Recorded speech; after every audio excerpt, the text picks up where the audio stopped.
Good evening, ladies and gentlemen, colleagues. My name is Chris Davis. I'm your host for this evening. We're filming this tonight because there are only, it's less than 3 weeks now until you have to have your submissions in by Friday the 26th. Some of you may have been, who have been involved with this over the last 12 months will be aware that in October, November last year, various parties were a fair way apart. They've come much closer together. So we would hope that people's comments and suggestions are much less wide-ranging than they were 12 months ago.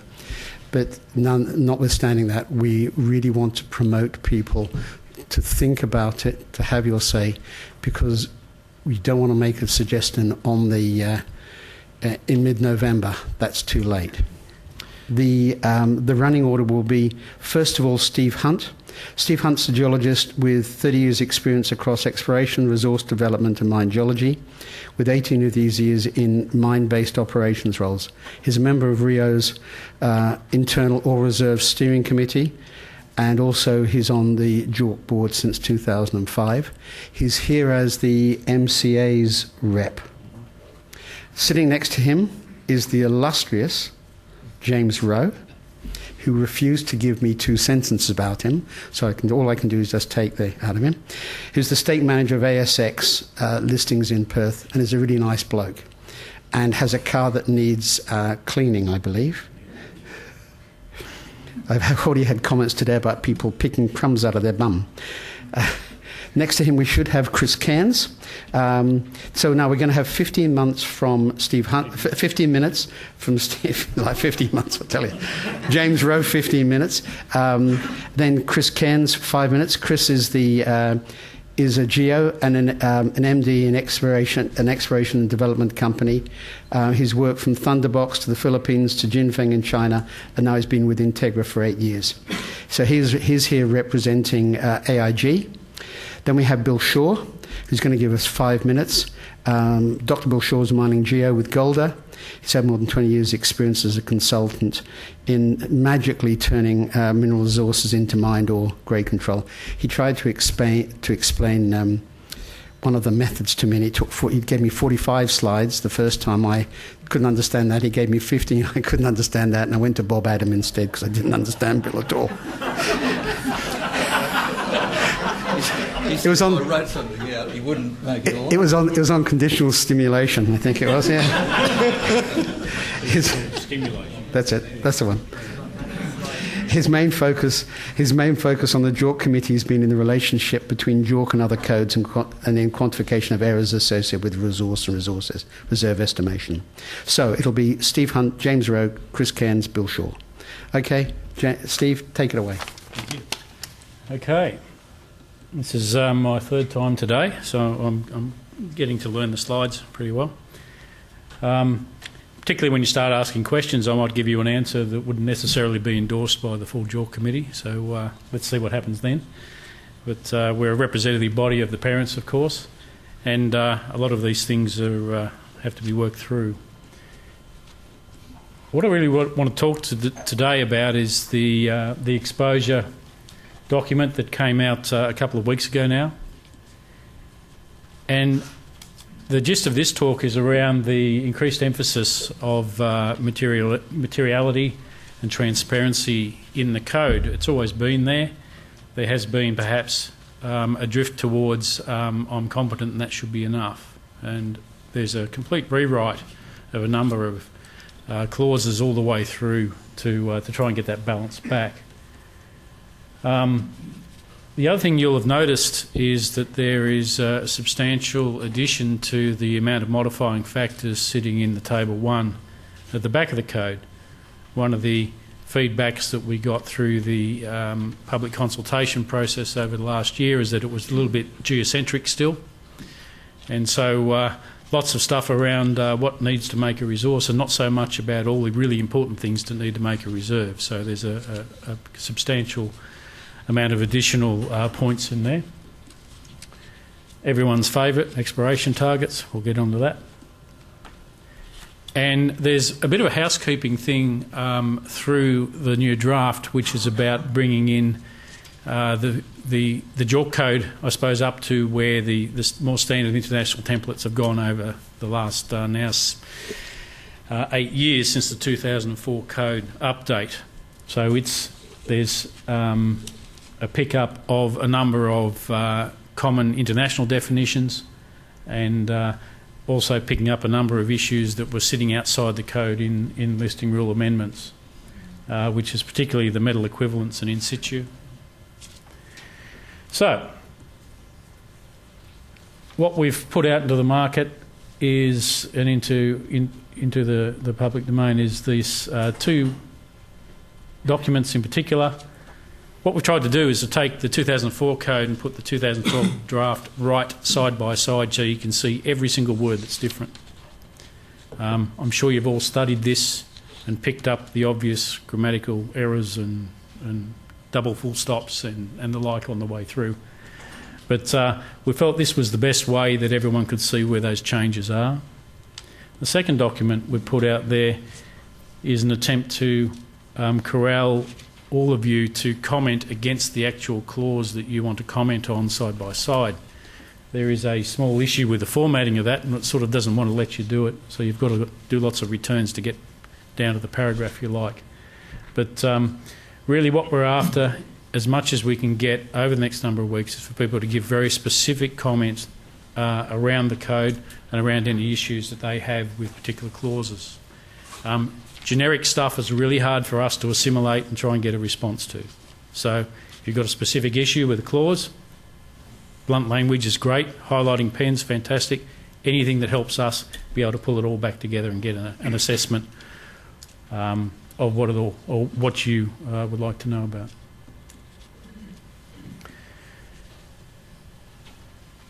During the public review period, so we kicked off in October last year.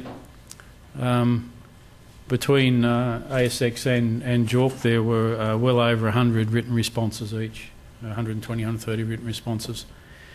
And there was quite strong feedback from everyone that they wanted the JORC code to remain a principles-based code. Very clear. Probably two groups. One of them says it's all there anyway, so why do you need to change anything? And the other one's there is it's not there in common use, you need to get back to it. But in essence, everyone was trying to say the same thing. And the majority of the comments were about trying to get a balance between the core principles. So really between the ensuring the competent person's role is clear, but then also that the material issues that drive the value or the perception of the project are clearly available for investors. And that has been variable. The vast majority of people, a vast majority of things coming into the market are in good shape, but it's not always like that. So I suppose the concept I wanted to touch on a bit about there is this thing called transparent disclosure, and what we've done is worked that back into the clauses themselves and put those reminders all the way through the code. So it might look like it's doubling up and hitting the same nail on the head, but what we've learned is in common usage, a lot of people pick up the code and start reading at the piece they want to know about. It's very easy to lose stuff that's up in Clause 4 when you just want to report exploration results. And so we're forcibly linking that back through there for the lazy reader. Now that shouldn't happen, but that's what we're doing. There's increased emphasis on Table 1 is all the way through, and specific comment on Table 1 is what we've asked for. So we're trying to get a clearer view of this. If there is no information in a particular part of the Table 1 guidance, then there should be a comment that says there's no information yet, rather than leaving it up to everyone to guess. And within the code also drafted, there's the confirm that the materiality or otherwise of those criteria. So explicit comment around the various items. So you've probably all seen this before. Your code, our famous Venn diagram. Transparency, we're after clear, unambiguous presentation. Materiality, all reasonable information should be presented. It should be based on work of the competent person, and if you get the intersection right, you should be able to put a JORC compliant report out there. We've probably seen a little bit too much of something that looks like this, where we're getting unclear, ambiguous disclosure, perhaps selected reasonable information rather than all of the key areas touched. And I've left that circle big and round because all competent persons are perfect, right? So, but when you do that, you can get a pretty poor balance in there.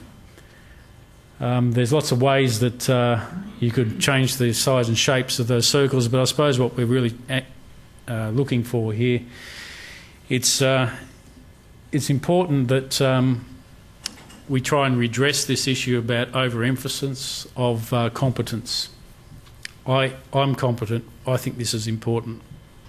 But, and this great comment there, trust me, I'm a competent person. Well, you know, that really doesn't cut. The important thing is that the investors need to be able to see the key parts of the disclosure that actually drive the value. So if the information is available and it's hidden from view, it's pretty hard to say this is a wonderfully complying piece of public reporting.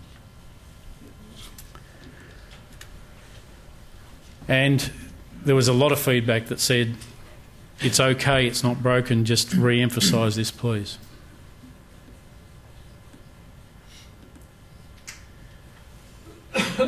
This was one of the most frequently used escape hatches in the JORC code. This is the old clause 2. And the italic guidance, which was all of table 1, are in italics to make it clear that they're part of the guidelines, but they're not mandatory. And people would say, well, if it's not mandatory, I'm allowed to ignore them, and away you go. So that and the sort of negative examples that we used was quite commonly put up as a reason why you're only seeing part of what you might have expected. This time around, that's gone. And the text is re-emphasising the importance of material information all the way through the code. So I've cherry-picked, which is something I always pick on people for doing, the code, but I've just grabbed some bits of it. To reinforce the changes, so these are some of the change text. So this comes out of clause 4. So a reinforcement there that transparency, materiality, guiding principles, and the competent person must provide explanatory commentary on the material assumptions. That was always implied, and now it's there in black and white. And they need to consider that the benchmark is that which the investors would expect to see comment on. And the last bit, that remaining silent on something, makes a difference, also doesn't make it. So that gets put up in clause 4 under the explanation of transparency, competence and materiality. And then it gets touched all the way through.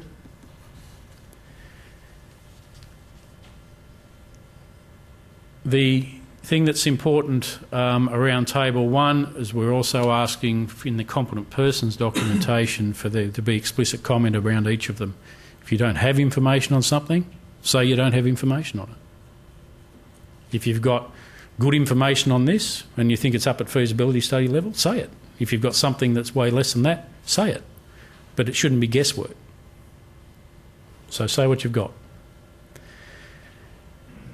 And I've highlighted that that's meant to go in the competent person's documentation in every case. If it's not the competent person's documentation, how can the company find out about it? How can James come back from the ASX side and say to the company, you've got to report it, if they can't find it in the competent person's documentation?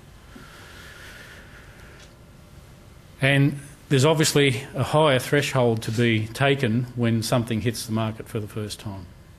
So a maiden resource, a maiden reserve, a major upgrade, there's a lot of new information to be assimilated, and that's at a point in time where there should be a more thorough disclosure.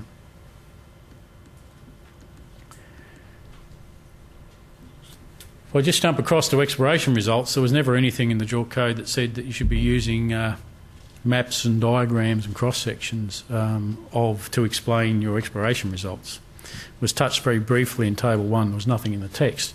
In fact, you could follow the code and just give a fully text description.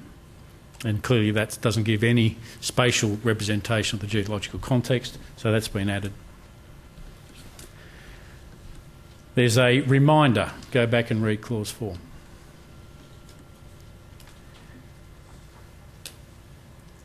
This one has created a lot of grief through time.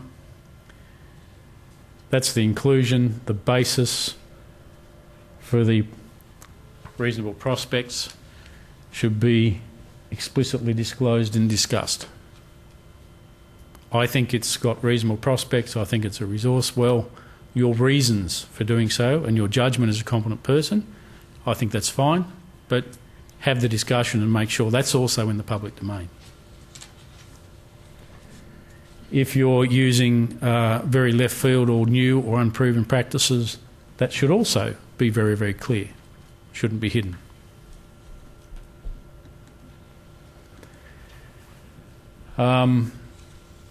Discuss the basis for the cut-off grade. If you're clearly out of the money with your cut-off grade, put the case as to why it still works. You do need sampling.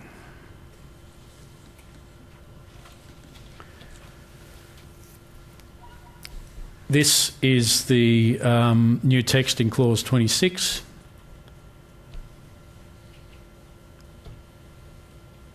So a brief summary of all of the aspects of Table 1 that are material.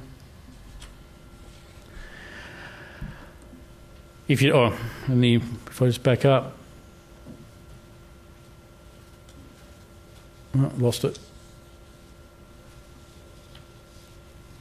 If it's not material, just say why. Silence is the enemy, I suppose, and that's the intent. There's a very similar. If I just the technical report summary based against Table 1, there's a link in the code to the proposed ASX listing rules as well, which James will talk about next. Clause 34, ore reserves, very similar to the resource one. Effectively, if it's coming, it's a major change. The basis for the major change should be clear. I talked a little bit earlier around the expansion of Table 1. All of that red text is new text. There is a much deeper discussion around things like metallurgical factors or the like. And all the way through the modifying factors, there's a significant amount of additional information. We'd very much like thoughtful comment on those.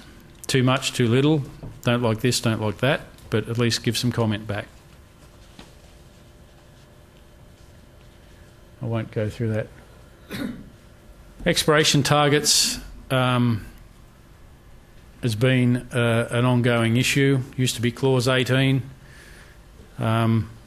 Was never intended to be a less than inferred pseudo resource.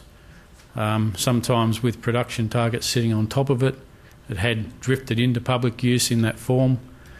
The clause has been completely rewritten. There are quite clear disclosure requirements, there's quite clear backup requirements, there's quite clear cautionary requirements. We took the word proximal out because no one got it, and now when you've got to put your warning in, you've got to put it in the same paragraph as the first time you mention exploration target. I defy anyone to put that over the page because I think we all know what a paragraph is. We've shifted it back outside the exploration results. So effectively, there is a definition of an exploration target. The supporting basis must be discussed. The work completed must be discussed, and the caution statement has to be there. There's further stuff underneath that about talking about what you're going to do about it, what's your planned exploration program, etc. CP has to sign off on it.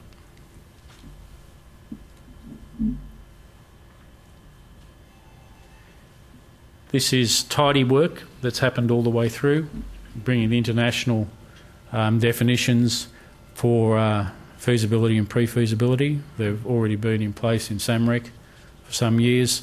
The international code's got them. That was a matter of time as far as the committee was concerned to bring that into play this time round. On top of that, the two external hangers-on that have been in the company updates only, which has been metal equivalence and in situ value. So they are now brand new clauses to make it clear that the basis for these things must be covered under the code, and what you must provide if you're going to go and use these sorts of approaches. And it really, in some ways, they're quite negative. They're to stop. They're being drafted to stop in situ value being monetised without there being any description of the modifying factors.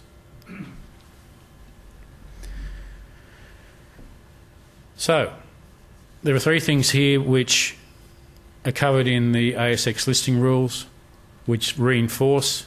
They're in the code. They also sit in the rules above the code. The requirements applicable to first reports of major changes for exploration results, mineral resources and all reserves. And just leading into James's talk, there are a number of things here which are not in the code at all as currently drafted. So a mechanism for historical and foreign estimates to actually be reported with caveats on that. The ASX rules around production targets, the requirement for annual reports, and some streamlining about the ability for competent persons previously supplied work that hasn't changed to be republished in a smoother manner than what we've had previously. So I'm going to stop about there, and I'm going to hand over to James.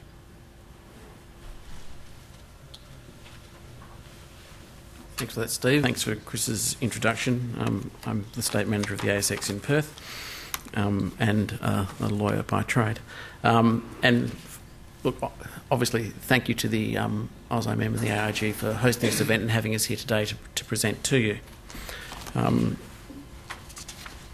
Similar to Steve, this is the third of our presentations today.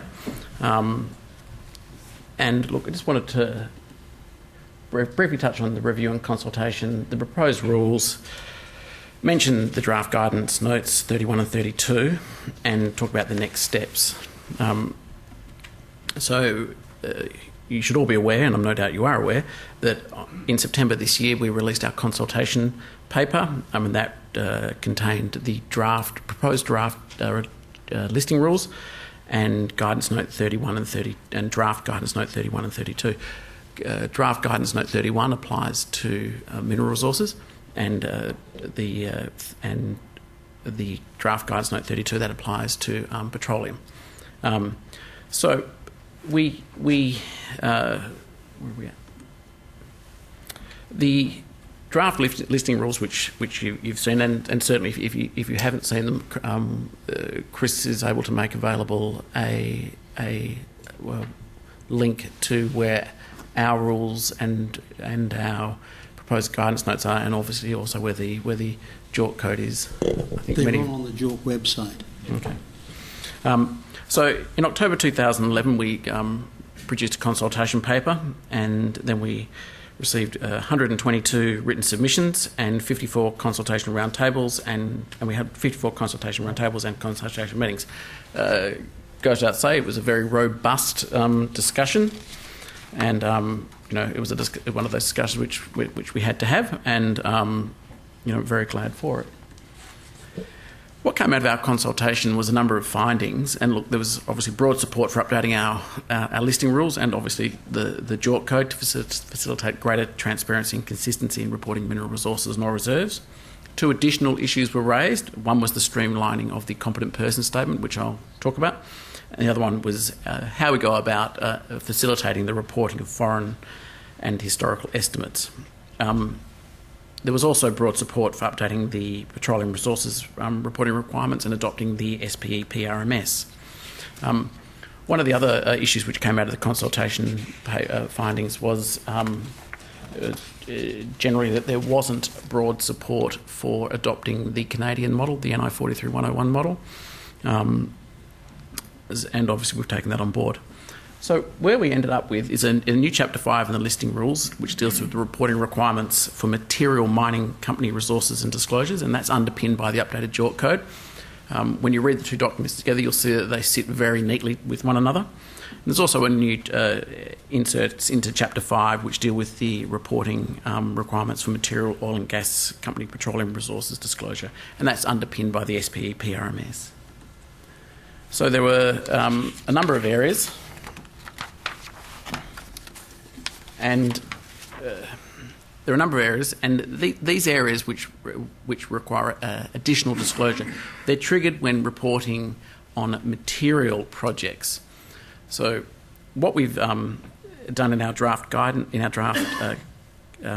guidance notes 31, is set out a number of criteria companies should consider when reporting on material projects, and obviously we've come to that conclusion because we're weighing up, the regulatory burden and compliance costs, and really we are talking about material projects. And for the junior end, it's quite obvious. Really, I would have thought what a material project is. It's pretty much those projects they're making disclosure against, and spending money on the exploration. For the larger end of our resource and producers, the question of what's a material project is a little bit more difficult, but certainly for the junior end, it's quite apparent. So where these areas are triggered on, where there's disclosure on exploration results, or where there's an initial or updated estimate of a mineral resource or an ore reserve, where there's reporting of historical or foreign estimates, and also when there's reporting of longer-term production targets. So when it comes to reporting disclosure for exploration results for material projects, similar to how the JORC code is proposed to be set up, we're looking for an if not, why not reporting on those matters in Table 1 which are relevant to exploration results, so Section 1 and Section 2 generally. But we've also added in a requirement that for material drill holes, where we've set out specific information which we say should be disclosed, and a requirement, again, similar to what's in the JORC code, for that if not, why not reporting on Table 1 to be attached to the market announcement. When we looked at this one, most announcements we see now tend to already have this information. You'll generally see a table at the back of an announcement which sets out the relevant drill hole information. In addition, and sorry, when we say if not, why not reporting, Steve's right in the way he explained it. We're not looking. Well, it's not acceptable for if not, why not reporting to say does not apply, because the question is if not, why not? So you need to set out the actual reasoning why the information is not available, or why that part of Table 1 isn't relevant. It's not sufficient just to say it does not apply. In terms of exploration results, we've also set out what we call the streamlined competent person statement. Obviously, for the initial announcement or an upgrade of a mineral resource exploration results, you would need a competent person statement. But in the subsequent reporting of that, so a subsequent public report, we're saying it's acceptable to cross-refer to the original market announcement for which the competent person has given the statement for, and the supporting information. We've taken the view that if there's no material change in that information, and there's no new information and no material change to that information, then it's acceptable to repeat that information And it's really the onus of the directors to ensure that in repeating that information, they're getting it right. They're not leaving things out. They're not being misleading by way of omission. In those circumstances, we say it's acceptable to use this streamlined competent person process. Time and again, companies have said to us, it is difficult to find a competent person who signed something several years ago. They may be overseas or may be uncontactable, and this goes some way to alleviating that issue. Next one I want to talk about is disclosure of the initial or materially changed estimates of a mineral resource for a material project. We say what we're proposing is there's a subset of information taken from Table 1 which we say is important to the understanding of these announcements. So we're saying you must disclose information against the geology, sampling, drilling, data spacing, estimation methodology and the cut-off grade. If you don't have that information, you need to explain exactly why you don't have that information. And again, we're looking for an if not, why not reporting on the relevant information under Table 1, which would otherwise apply to the reporting of a mineral resource. And again, for the subsequent reporting, adopting the streamlined competent person statement. Next one is Listing Rule 5.9, and that's the disclosure of the initial or material changed estimates of an ore reserve, again for a material project. And again, we say that there's a subset of information taken from Table 1 which is key to the understanding of an announcement, and you must disclose against that information to the extent that you have it. One of them is, of course, material assumptions. And in our draft guidance note 31, we give some guidance in relation to what you should be considering when disclosing commercially sensitive information. We're not saying you should disclose information such as pricing, which may in fact put you at a competitive disadvantage, or may detract from the value of from the company. What we're saying is you need to explain how those assumptions in relation to that sensitive information is actually derived, and it might be something to the extent that pursuant to contracts or something like that. We're looking for a narrative as opposed to the actual number. And again, if not, why not reporting on Table 1 information relevant to a ore reserve and the streamlined competent person statement.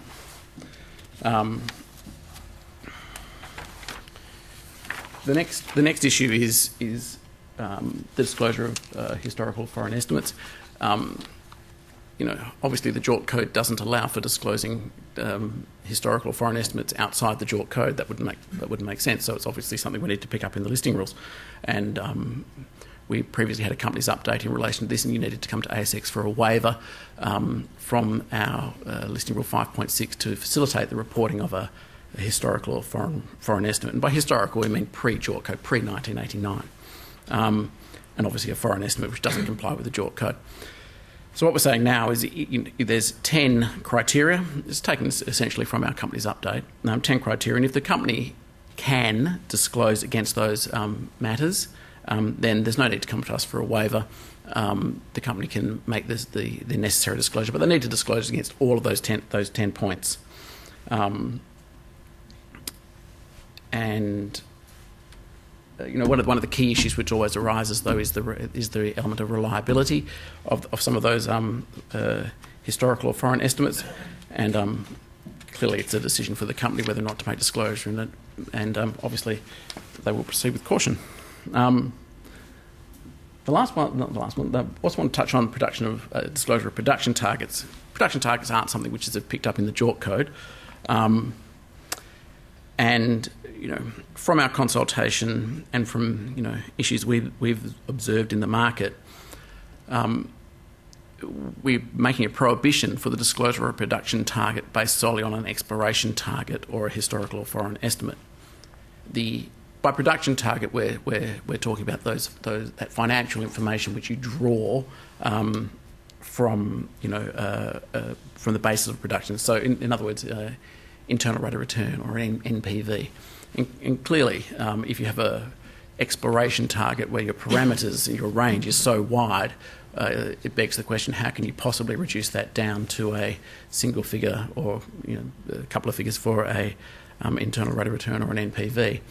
The issue which arises is, do you have a reasonable basis for making that statement? Through the consultation process, it became apparent that not many people think you do. So there's a blanket prohibition on that.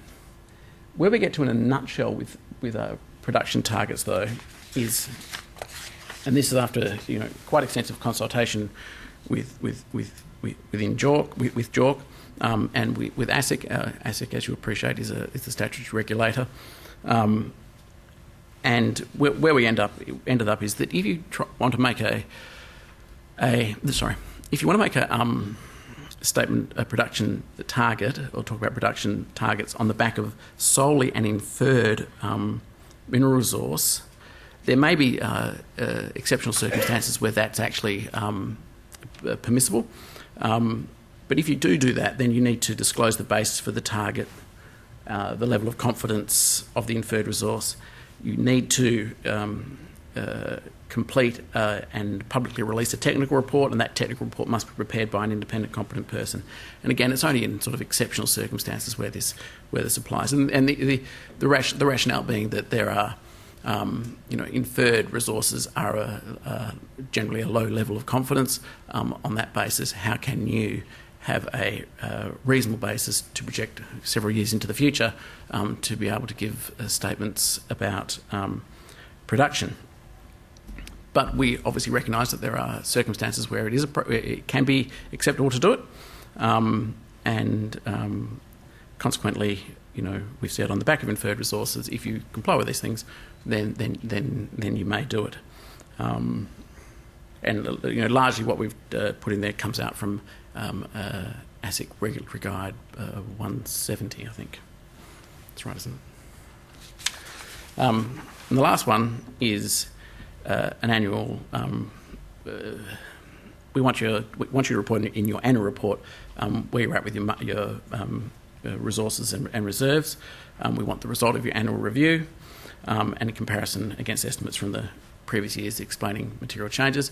The date of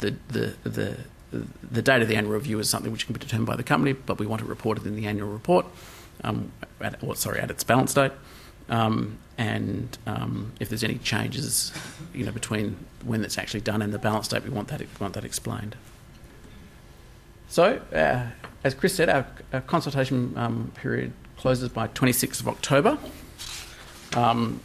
We then will submit the listing rule amendments to the government for regulatory clearance. ASX can't, as a matter of course, just change its listing rules. Our listing rules, because of its foundation in the Corporations Act, and because we're a licensed operator market, needs to submit our listing rules to the minister for what's called ministerial disallowance. And the minister will obviously talk with ASIC and garner ASIC's views in relation to the rules. Same applies to JORC, because JORC code is in the listing rules, and consequently you can't just change the JORC code and keep it in the listing rules without actually running it through the ministerial disallowance process. And we are, as was mentioned, proposing a 12-month transition period, so we're not just going to spring this upon you, and full implementation by the end of 2013. That was it for me. Thank you, James. Chris, have you got a few comments? I've just got a couple of additional comments. I've only got 5 minutes. It's quite all right. I think that Steve did a fantastic job of summarising the changes from the perspective of the JORC committee. Two differences between JORC that are worth noting is that in the ASX draft has recommended a subset of Table 1 be included in public reports, whereas the JORC committee felt that the entirety of Table 1 should be commented against, and that a subset just promoted omission, if you will. Second difference was, I'll remember it in a minute.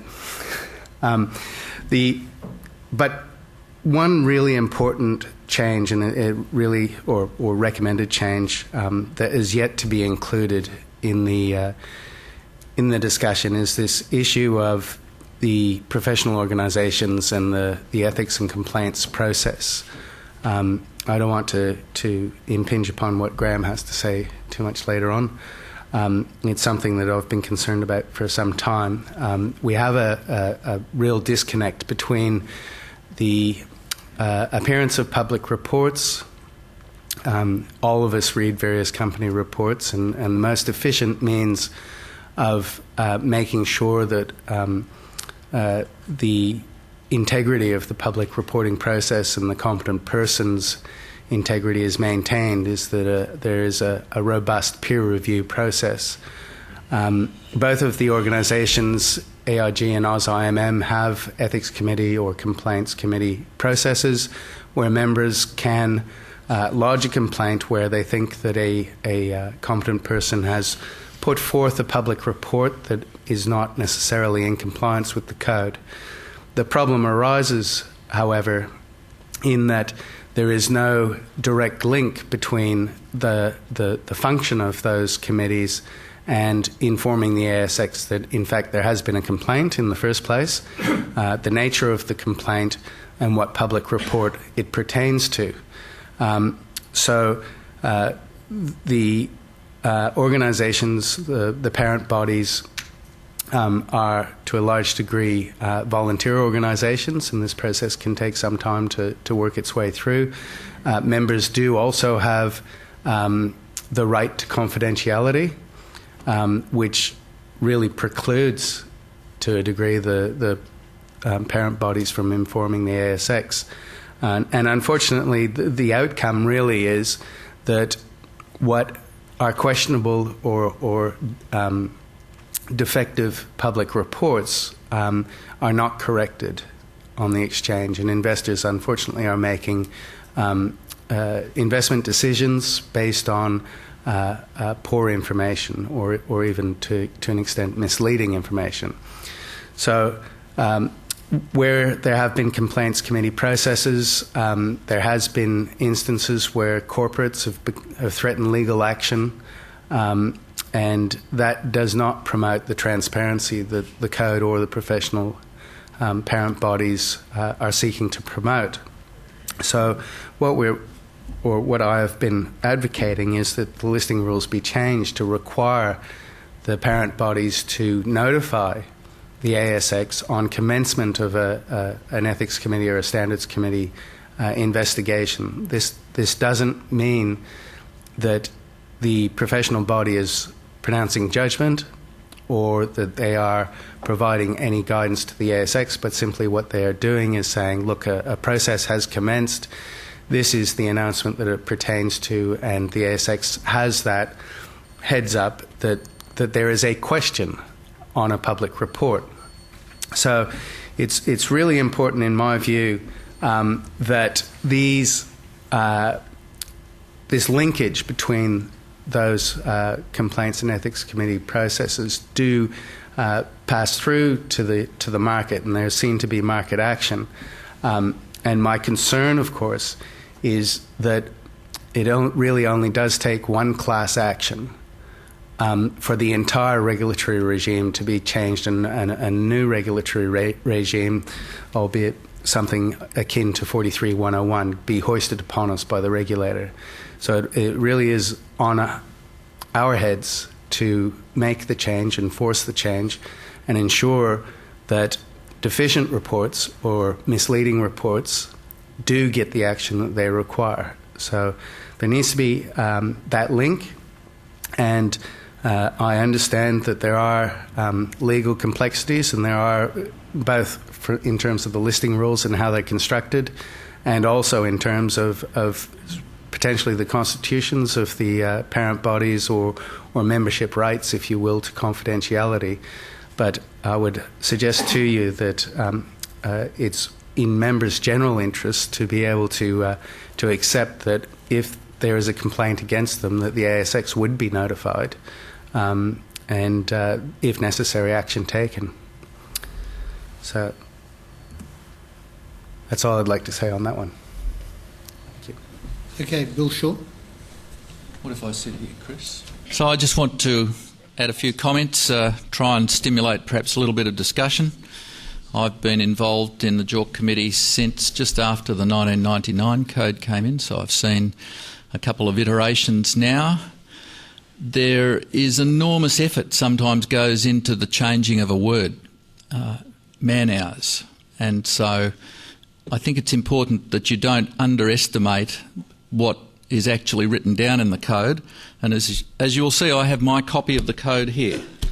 And I would emphasise to all of you that every time you're faced with a question or you're asked a question, you read the code. And a really good way to do it is have it electronically so you can search for that key word which you seem to recall is in there but actually happens to have been in a previous version or has gone missing somewhere. I wanted to make just a few points on specific issues to try and perhaps stimulate some discussion and questions. The words are still there in the guidelines that say the code is a required minimum standard for public reporting. That means you can actually do things that go beyond the code. You can be more transparent. You can discuss what the issues are that you're really facing in trying to do this estimation or report this ore reserve.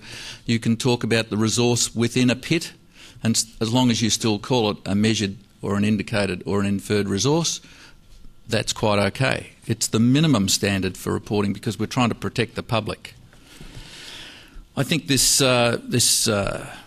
extension that James discussed about being able to now reissue previous competent person statements without going back and getting the signatures from people who may be missing in action is really useful and is going to help us.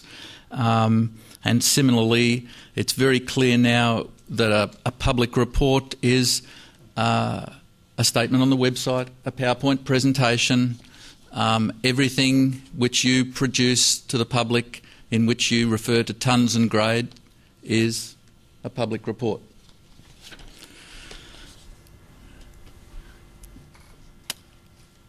No Twitter. No tweeting. Twitter reports. No tweeting. Yeah. There are things that are in the code brought over from last time which have been there for a while and which are worth remembering. There's a statement in the guidelines that says, for example, a person with 20 years' experience in estimating mineral resources for a variety of metalliferous hard rock deposits may not require 5 years' specific experience in a porphyry copper to be able to act as a competent person. That's important to you. It might help you answer the question that occasionally is asked of us, how do I know if I'm a competent person? And for those of you who were paying attention last time we spoke, you'll know the answer is, if you don't know, you may not be. We're starting to see an approach towards quantification of resources and reserves. It was always there, but now there are various aspects of reconciliation which are starting to come to the fore. If you make a statement last year, you probably have to reconcile it and say, if there's a producing mine, how much we got out and what the difference is in the resource or in the reserve and why that difference is there. And I think these are evolutionary aspects to the code which are all good and which are reasonably parallel in the other codes as well. There's some explanation now about reasonable prospects for eventual economic extraction, and the explanation is it's more likely than not that you'll be able to get the material out. So that's a reasonable prospect. It answers that question. Mineral resources must include sampling data. A mineral resource cannot be estimated in the absence of sampling information. These are just points that you may want to comment about in the next 6 weeks or how long? 17 days. If you'd like to see something changed, this is your opportunity. What's the eventual economic extraction mean? Well, now it says for gold it might be 10 or 15 years, for other minerals it might be 50 years, but either way the considered time frame should be disclosed and discussed by the competent person. So there's an opportunity there to explain what you mean if it's likely to be in doubt as to whether you're going to be able to recover that 1.5 gram per tonne silver deposit, for example. There's a lot of quantification being alluded to in the code at this stage. I think it's going to move further towards conditional simulation, Chris, but it will never actually mention those words because the code the code is not prescriptive. However, there's lots of points in the code where you're asked to address risk, and I think that's the appropriate place to consider whether you want to do it in a qualitative or a quantitative manner. I've just got a couple more points here. I said there's an emphasis on specific words. Here's something that I'm curious about, and I'm on the JORC committee. An indicated mineral resource, the definition has changed, and it's changed because we've got the Cresco definitions in. Previously it said the locations are too widely or inappropriately spaced to confirm geological and or grade continuity, and now it's changed to be assumed geological and grade quality continuity between points. So we've gone from and or, geological and or grade continuity, to geological and grade continuity for indicated mineral resources. I'm going to comment about that. You might want to comment about that too, because I think that particular use of that word was the major difference between measured and indicated. Look, I've got a couple of other points, but I'll be busy writing for the next couple of days, just sending all this stuff in, I suppose. Table 1, yes, we've all been using Table 1 for a long time, and the if not, why not is going to be interesting to see how people try and use this and try and develop it. You want to think about this now. For a long time now, we've been including an appendix in our reports, all of the items for Table 1, and if it's not material, we say this is not considered to be material for this deposit. I suppose now we'll have to say this is not considered material for this deposit because it's very big or something else. But it may be that the same words get used a lot, and we'll find a way to just say, here is the reason for all these different things, and we'll include that as a bit of code at every stage in Table 1. But it's important to be transparent about it, and it's important for the competent person to have considered all these things. So there's an additional report, as you're well aware now, when mineral resources are first released, the competent person reporting on all criteria in Table 1 on an if not, why not basis. And then there's a technical summary, which should be made available as an appendix to the public report. So how that technical summary is handled by people submitting them to the ASX, whether they're stored on company websites and whether the ASX is going to make them all available, are interesting questions for us all. It's attached to the announcement. It's attached to the announcement, and it'll be there for all time. ASX website. Good. So it's on CAT or MAP. There's some questions about whether the international codes are diverging. We don't think so, but there are a couple of interesting points. Under NI 43-101, you can't add inferred to measured or indicated. So if you want to report under in a number of different jurisdictions, you'd be careful not to do that in Australia as well as in Canada when you report. The other interesting thing might be the use of inferred resources within a mine plan in a PFS or an FS. My understanding is 43-101 won't allow you to do this, but at this stage the JORC code isn't really commenting on that. Correct me if I'm wrong. Look, this is an evolution. I think it's an excellent step forward. In 1985, I went to a meeting where there were some guidelines for helping people to report resources and reserves, and the major outcome of that meeting was to decide to call it a code.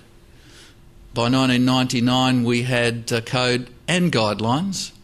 Now we've got a code and guidelines, and we've got some extra requirements under the listing rules. I can't see why these won't eventually merge and come back together again. It's all a process of evolution.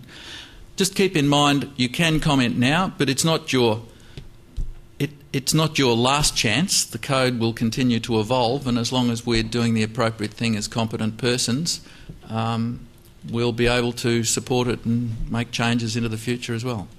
Thanks. Thank you, Bill. Before we go to questions from the floor, I'd just like to make a comment about what we've seen here tonight. We've seen 4 people who have spent a heck of a lot of time. They're part of the JORC committee, which represents, has represented on it the Mineral Council of Australia, AIG, AusIMM, ASX, and they have all put a lot of intellectual time into this to foster continuing trust in our industry.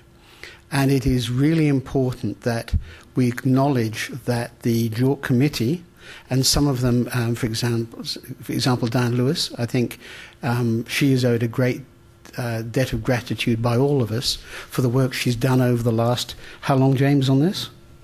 At least 18 months. 18 months. She's done a heck of a job, and she should have been here tonight. She isn't, but I think it has to be acknowledged that she's done a magnificent job on this, as have all the other members of the JORC committee, those present and those who aren't present. So, but we are still earnestly soliciting your comments to ensure that the JORC document and the ASX listing rules represent, to the best of their ability, the sincerity of our interest, the ethical basis of both AusIMM and AIG, to give the Commonwealth of Australia, and through the shareholders and through companies, to give everybody an open and even playing field. Anyway, enough of that. So now, are there any questions? We have, okay, Glenn's got a microphone here. Chris, I've got a comment. Okay, hang on. We have a comment from Chris Cairns. I can just clarify something, that an issue that Bill raised in terms of inferred resources and production targets. And my understanding in feasibility studies is that if there are inferred resources, clearly inferred cannot be or reserves. But if your mine plan does include inferred resources because they're caught up with the rest of the material that you intend to mine, say there's some inferred resources in your open pit, clearly they're not reserves, but they can be included in a production target or a mine plan as long as you disclose what proportion of those resources are inferred and that there is a cautionary statement to the effect that they're of a low level of confidence. Any questions upstairs? It looks like... Mr. Griffin. A bit of a hypothetical for Bill. At the moment I'm working on a project that we anticipate ultimately will extract potassium or potash out of the Dandaragan Trough. Now the dimensions of this trough are 200 kilometres by 50 kilometres, an average width, an average thickness of about 50 metres. So in fact, if you were successful in converting all of that to product, it's enough to supply the Australian industry for 78,000 years. Who do I get to comment on year 77,000? Why pick on me, Adrian? I mean, that's hardly fair. I think your issue is about the long-term forecasts which you're talking about, and clearly none of us will be around in that year. Speak for yourself.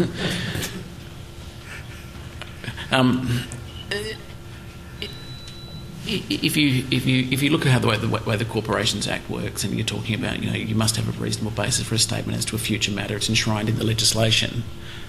Clearly, making a statement 75 years out in front. 75,000. Let's just bring it back a bit. 75 years out, many people would question whether or not you had a reasonable basis for that. Bringing it back, to 10 years, people might question whether or not you had a reasonable basis for making it. You don't know what the, there's a big risk of what you say and what your assumptions are now and how relevant they are to 10 years' time. There's actually a ASIC regulatory guide on this, and it's Regulatory Guide 170, which deals with this. This is the whole nub of the production, the production target issue, about whether or not you actually have a reasonable basis to say something so far into the future, and whether or not the level of certainty you have. Clearly, if you don't have a basis, then it's misleading. That's what the legislation says. Okay, another question from upstairs. Mark Murphy from AMEC. One of the things I've been having issues with JORC for some time, and more recent times, is that I signed off as a competent person for various resources back in 2005, 2006, and having changed jobs a few times, I can no longer take responsibility for those reports as a competent person. Now, I notice there's this new ASX listing saying, well, you can refer back to that report, but I have an issue that I actually wouldn't be comfortable being a competent person for that report at this point in time. I may have been comfortable at that point in time, and really the way economic circumstances are changing at the moment, is there some reasonable period of time we should consider as a use-by date on any competent person public report?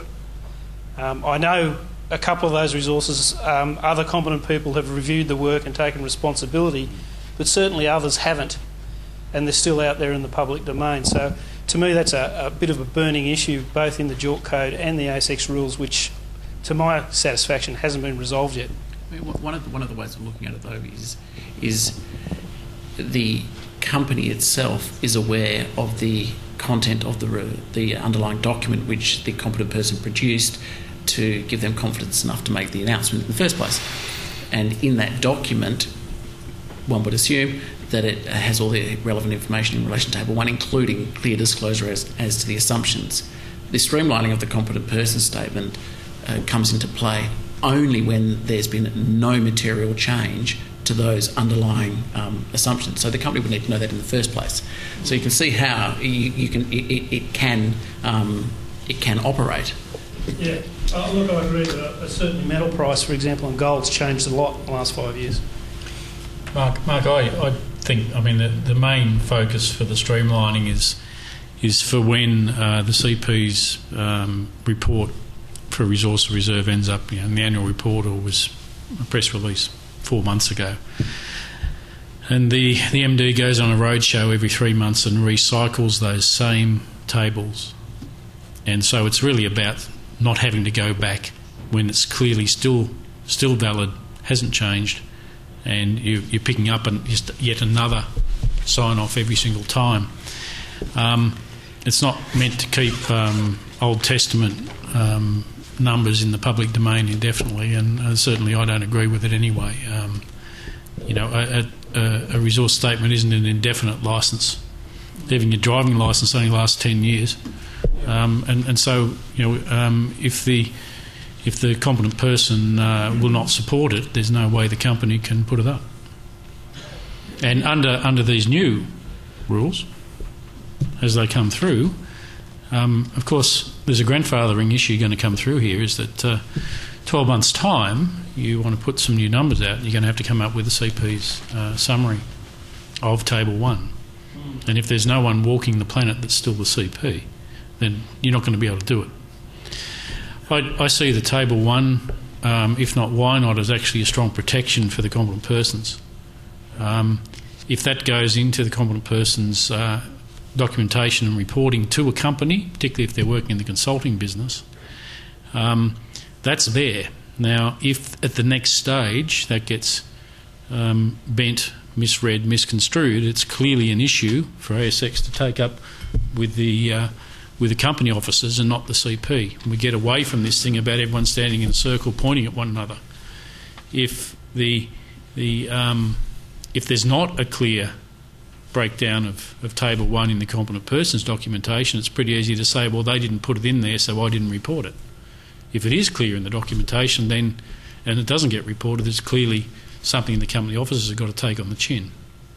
So I think that's actually a very strong protection for the competent person. And so it's the way that the code's been, the draft's been put together, is really to make that point, is that full work through Table 1 should exist in the competent person's documentation in every case. Steve, I think the point that Mark is trying to make, though, is that CPA has been replaced by CPB, and in turn by C, D and E. And unless A actually makes a terminating statement, at some point in time you could get an aberrant MD actually going back and using CPA again. Is that that's really the essence of it? Yeah, look, there's no But they'd have to name you. mechanism to get out once you put your name on it. I guess was really the crux of the thing. If I essentially I ran into this situation, I notified the company that, look, I'm in no longer a position to be the CP for these resources, which was fine. But I'm just saying, within the code, there is nothing. There isn't that states that, well, if you're not comfortable anymore, you should opt out. John McIntyre from Lithosex, but I think, Mark, what you're saying is if the assumptions don't change, there's no reason for you to change your status on the report. But what the guys up the front are saying, that if your assumptions are made clear at the start and they're repeated every time that statement is made, if it's very clear that if the assumptions have changed, your sign-off isn't valid anymore. You won't cop it on the neck. It's whoever's putting out the statement with these new assumptions that are different. Yes and no. In one case, the assumptions had changed and I wasn't comfortable with them. The other case was my employer at that time prohibited me for taking responsibility for any resources that were outside the domain of that company, which is their right to do as their employer. So it's an awkward situation. Sounds like a really good submission to me. Yes, I've got a page or two. Gary Braddon, currently working for Ausgold.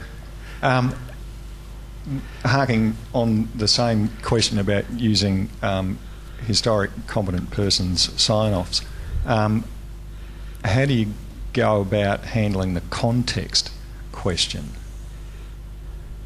where the competent person gives his permission for the report to be used in the context in which it is used? In a future use, the context may change. You can't report it in a different context, because that would arguably be, potentially misleading if you change the context of it. The idea is that the context is still the same. For instance, exploration results, you're reporting them in a particular context when you report them the first time, table at the back. If nothing changes and they're repeated into the future, it's still the same context. No, James, you're misconstruing what they're all saying. You're working in a perfect world. What they're saying is, clearly, Gary or Mark actually has withdrawn their CP confirmation of a statement, and they can tell this MD to their blue in the face that it's no longer, you can't use it anymore, and he still does. What do they do now? Sorry, Chris, I wasn't specifically referring to the situation where a CP may have withdrawn his sign-off. Just a situation where a company uses a historic, or repeats the use of a historic report, perhaps 3, 4 or more years later. The information in the report has not changed substantially, but the context in which it's used has changed, and presumably the directors of the reporting company have to defend that, but the change of context is going to be difficult to pick up if you have to sift back through 4 years' worth of ASX releases to see what the context previously was. But potentially, can I have a go? Yeah. I really don't see that there's the problem that you're making out here, and in fact I think that the new version of the JORC code addresses this very nicely. Look, it says, where a company's reissuing information previously issued with the written consent of the competent person in the form of a presentation or whatever it's doing, right? In these circumstances, the company is not required to obtain the competent person or person's prior written consent as to the formal context in which it appears, provided the company is aware that there's no new information, material assumptions and technical parameters continue to apply, and furthermore, it becomes the responsibility of the company acting through its board of directors to ensure the form and context has not been materially altered. So let's take an example where a consultant's produced his report, and then 5 years later somebody wants to quote it, the company board wants to quote it. They can go back to the competent person if they can find them, ask them to reissue the report. Well, that person might say, well, I have to do a bit of extra work, sharpen things up, make sure there's no extra data. no problem. Or the board of directors can just say, we're just going to rely on that report of 5 years ago. We'll take all the responsibility now ourselves. We think nothing's changed. There's no material data. The work was done by a fellow 5 years ago who knew what he was doing, and so they can reissue it. That's the way I read it. You would question, though, whether or not all the hands went up on that one. You would question whether you would question whether or not the assumptions used in the original report remain relevant and reliable, and it's a question for the board to make that determination. And I'm wondering if this is going to answer half the questions. You know, if one of the circumstances is that the consent has been withdrawn. Oh, I never mentioned that. That may be something that the board would need to take into consideration, and whether or not they can say, we can report this knowing that the consent's been withdrawn. And if the consent is withdrawn and it's... I can't publish it. You'd find it very difficult, I would imagine, for a company to then say, well, this is still a document which is reliable, given we know that the consent's been withdrawn. Okay, we have... I'm talking in the hypothetical perfect world of... Now you've got trouble because there's a mining engineer getting involved. Come on, Glenn, give Gold the microphone. So have we seen cases where consent's been withdrawn? Ross Burtonshaw, Golder. I'm interested in terms of this context too, because we've talked about context. We've talked about now we're going to have much fuller reporting with all these technical reports. And then we talked equally that the managing director going off with his set of slides. Are you telling me these slides are going to have the same full context that the documentation and the technical report that I put together? I mean, that's the context. No, look, the intent of all of this really is that PowerPoint and technical reporting don't work. One is shorthand with pretty pictures, one's a technical report.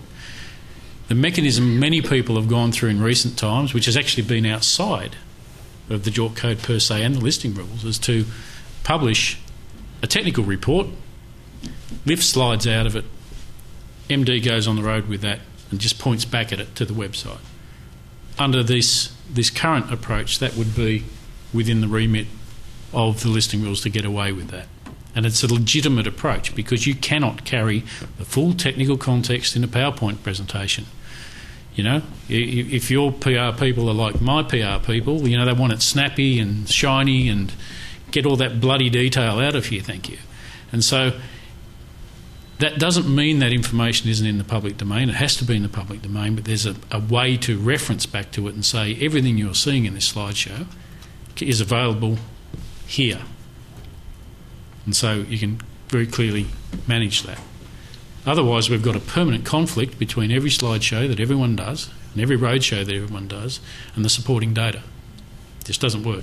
But that means, I think, that the referencing back is very important. The referencing back? And that should really be part and parcel of this, just as you've got your cautionary statement. And the referencing back is in the JORC code there. Yep. So there's a reference back to the original source. It's also covered in James's. This approach, I suppose, isn't about recycling very old socks. It's not the intent, but it's more about the here and now, as it's during the operating life of a resource or reserve statement. The way we are set up currently, you have to go back and get the CP sign-off perhaps 10 times a year. Every time someone picks up that information and publishes for a company again. So this is about being able to reference back once in that time frame. And, hopefully, as I want to tell people, there's no such thing as a perpetual resource or reserve statement. When you reissue it at the end of the year in your annual report, you're attesting that it's valid. You're re-signing off on it. Yeah. There's another issue in that no new information can be introduced in a PowerPoint presentation, so it all has to be in an original public report, whether it be exploration results, mineral resources, or reserves. Also, the competent person's statement is different for a PowerPoint than it is for a public report, a technical report. So really what the sign-off there says is that it is a fair and reasonable summary of the pre-existing technical report that's appropriately lodged on the platform, and that it's correct in the form and context that it's... So the words say the information in this presentation that relates to exploration results, mineral resources or oil reserves is based on information compiled by named competent person who is a member of, insert. The information is extracted from the report entitled Name Report, created on date and available to view on website name. Okay, does that do it, Ross? I think it does, doesn't it? It's got to point directly back to it. So. Okay, do we have another question? Because we're getting close to the end. Nope. Going, as the auctioneer says for the third time, gone. I throw to Mr. Jeffries for his winding up comments. Sorry, Graham. I think that's pretty true, actually, that Trish said, could I come up with any pithy comments to wrap things up? But I think everything's already been covered by the panel that I wanted to cover in terms of it, the JORC code. Just a reminder that it is only 17 days, and I encourage everyone to get a submission in sometime before the afternoon of the 27th, or 26th, I should say. If it's the 27th, it's too late. So a couple of other points I do want to mention, though.